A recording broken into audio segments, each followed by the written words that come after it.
Hello everyone, welcome back to my channel Psychology Network, and today I'll be explaining very easily what are measurement scales. And measurement scales is one of the first topics you will ever learn if you are starting to learn statistics. Now, measurement scales can be divided into two ways: categorical or numerical scales. Coming to the first categorical scale, which is binary items that assume one of the two possible values. Values cannot be more than two, like yes or no, 1 or 0, true or false, and the assumption is one of the two possible values. So it can be either this or that. Like it cannot be true and false, either it has to be true or false. Coming to the second scale, which is the nominal scale. Now, it is used to name, identify, or classify persons, objects, groups, etc. Suppose there is a sample and I classify them according to religion.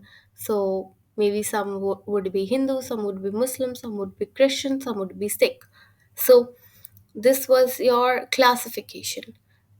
Again, the same sample can be classified according to their eye color. Some might have brown eye color, some might have blue eye color, somebody might have black eye color. So, nominal scales, remember, this is just used for classification. Coming to the third one is the ordinal scale. Now, ordinal scale has the property of magnitude but not of equal intervals. For example, rating scale. Now, the rating scale, if you have gone to a restaurant, at the end of the service, they might ask you to rate how their service was. Now, if the scale is like this: not good, good, very good, excellent. Now, sometimes we do not know the difference between this not good, good, very good, excellent. We know there is some difference, but what is the exact difference, we do not know. So, there is a property of magnitude, but um, and there are intervals also, but they are not equal. Now, coming to the numerical or metric scale. Now, these can be divided into discrete and continuous scales, but we are more focused on the continuous scales, which is interval and ratio scales. Coming to the first one is the interval scales. Now, as we saw in the ordinal scale, there is a property of magnitude, but the intervals are not equal.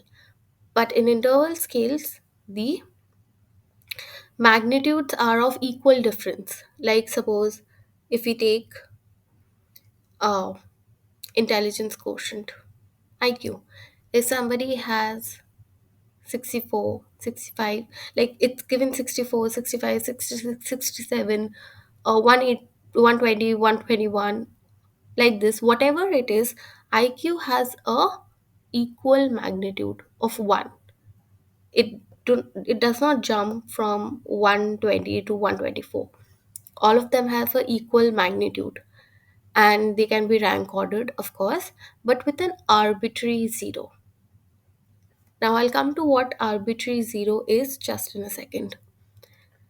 Now, what is ratio scale? Again, ratio scale has equal magnitude, it has rank order, but it has an absolute zero. This is the only difference between interval and ratio scale. The arbitrary zero is actually taken for convenience. It does not exist in real world.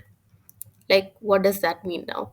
Like IQ, in the classification, it starts from 0 to something and then it goes on. But in real world, somebody's intelligence cannot be 0. But 0 is taken just for the convenience of the person. In ratio scale, there's an absolute 0 because that 0 is present in the real world. Like age. Somebody who is just born is 0 years old. Now, temperature in Celsius or Fahrenheit scale is actually interval scale, but temperature in Kelvin scale is ratio scale. So, this was all about classification of scales. And if you learned something, please do not forget to like and subscribe the channel so I can keep on making free content for you guys.